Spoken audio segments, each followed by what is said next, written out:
முதல் வாசகம். கடவுள் நம் குற்றங்கள் அனைத்தையும் மன்னித்தருளினார். திருத்தூதர் பவுல் கொலோசியருக்கு எழுதிய திருமுகத்திலிருந்து வாசகம். அதிகாரம் 2 இறைவசனங்கள் 6 முதல் 15 முடிய. சகோதரர் சகோதரிகளே, கிறிஸ்து இயேசுவை ஆண்டவராக ஏற்றுக்கொண்டீர்கள். அவரோடு இணைந்து வாழுங்கள். அவரில் வேரூன்றியவர்களாகவும் அவர் மீது கட்டியெழுப்பப்பட்டவர்களாகவும் இருங்கள். நீங்கள் கற்றுக்கொண்ட விசுவாசத்தில் உறுதியாக நில்லுங்கள். நன்றி மிக்கவர்களாய் திகழுங்கள். போலி மெய்யியலாலும் வீணான ஏமாற்று பேச்சாலும் உங்களை யாரும் கவர்ந்து கொள்ள விடாதீர்கள். அவை கிறிஸ்துவை அல்ல, மனித மரபுகளையும் உலகின் பஞ்சபூதங்களையும் சார்ந்தவை. அவற்றை குறித்து கவனமாயிருங்கள். இறைத்தன்மையின் முழு நிறைவும் உடலுறவில் கிறிஸ்துவுக்குள் குடிகொண்டிருக்கிறது. அவரோடு இணைந்திருப்பதால் நீங்களும் நிறைவு பெறுகிறீர்கள். ஆட்சியாளர், அதிகாரம் கொண்டோர் அனைவரும் அவருடைய கட்டுப்பாட்டுக்குள் உள்ளனர். நீங்கள் மனித கையால் விருத்த சேதனம் செய்யப்பட்டவர்கள் அல்ல, கிறிஸ்துவோடு இணைந்திருப்பதால் அவர் வழியாய் விருத்த சேதனம் செய்யப்பட்டு ஊனியல்பை களைந்துள்ளீர்கள். நீங்கள் திருமுழுக்கு பெற்றபோது அவரோடு அடக்கம் செய்யப்பட்டீர்கள். சாவிலிருந்து அவரை உயிர்த்தெழச் செய்த கடவுளின் ஆற்றல் மீது கொண்டுள்ள நம்பிக்கையால் அவரோடு நீங்களும் உயிர் பெற்று எழுந்துள்ளீர்கள்.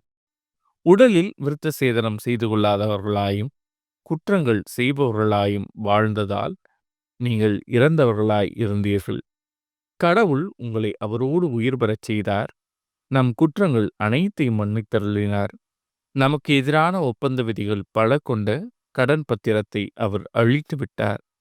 அதை சிலுவையில் வைத்து ஆணியடித்து அறவையை ஒழித்து விட்டார். தம் சிலுவையினால் கிடைத்த வெற்றியால் ஆட்சியாளர், அதிகாரம் கொண்டோர் ஆகியோரின் படைக்கலன்களை கிறிஸ்து பிடுங்கிக் கொண்டு அவர்களை இகழ்ச்சிக்குள்ளாக்குமாறு ஊர்வலமாக இழுத்துச் சென்றார். இது ஆண்டவரின் அருள்வாக்கு. இறைவா, உமக்கு நன்றி. பதிலுரை பாடல். ஆண்டவர் எல்லாருக்கும் நன்மை செய்பவர். என் கடவுளே, என் அரசே, உம்மை புகழ்ந்து ஏத்துவேன். உமது பெயரை என்றும் எப்பொழுதும் போற்றுவேன். நாள்தோறும் உம்மை போற்றுவேன். உமது பெயரை என்றும் எப்பொழுதும் புகழ்வேன். ஆண்டவர் எல்லாருக்கும் நன்மை செய்பவர். ஆண்டவர் இரக்கமும் கனிவும் உடையவர். எளிதில் சினம் கொள்ளாதவர், பேரன்பு கொண்டவர். ஆண்டவர் எல்லாருக்கும் நன்மை செய்பவர். தாம் உண்டாக்கிய அனைத்தின் மீதும் இரக்கம் காட்டுபவர். ஆண்டவர் எல்லாருக்கும் நன்மை செய்பவர். ஆண்டவரே, நீர் உருவாக்கிய யாவும் உமக்கு நன்றி செலுத்தும். உம்முடைய அன்பர்கள் உம்மை போற்றுவார்கள். அவர்கள் உமது அரசின் மாட்சியை அறிவிப்பார்கள். உமது வல்லமையை பற்றி பேசுவார்கள். ஆண்டவர் எல்லாருக்கும் நன்மை செய்பவர். நற்செய்தி வாசகம். கடவுளிடம் வேண்டுதல் செய்வதில் இரவெல்லாம் செலவிட்டார். 12 தேர்ந்தெடுத்து அவர்களுக்கு திருத்தூதர் என்று பெயரிட்டார். லூக்கா எழுதிய தூய நற்செய்தியிலிருந்து வாசகம். அதிகாரம் 6 இறைவசனங்கள் 12 முதல் 19 முடிய. அந்நாள்களில் இயேசு வேண்டுவதற்காக ஒரு மலைக்கு போனார். அங்கு கடவுளிடம் வேண்டுதல் செய்வதில் இரவெல்லாம் செலவிட்டார். விடிந்ததும் அவர் தம் சீடர்களை தம்மிடம் கூப்பிட்டு அவர்களுள் 12 தேர்ந்தெடுத்து அவர்களுக்கு திருத்தூதர் என்று பெயரிட்டார்.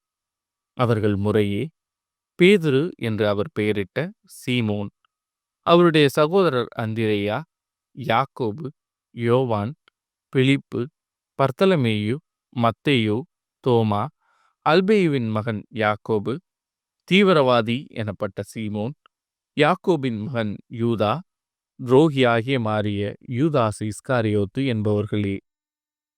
இயேசு அவர்களுடன் இறங்கி வந்து சமவெளியான ஒரு இடத்தில் நின்றார்.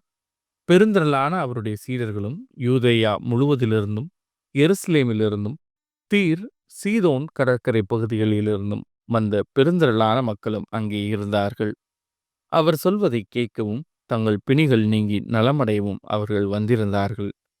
தீய ஆவிகளால் தொல்லைக்கு உள்ளானவர்கள் குணமானார்கள்.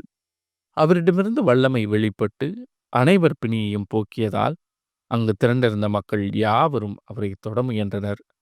இது ஆண்டவரின் அருள்வாக்கு. கிறிஸ்துவே, உமக்கு புகழ்.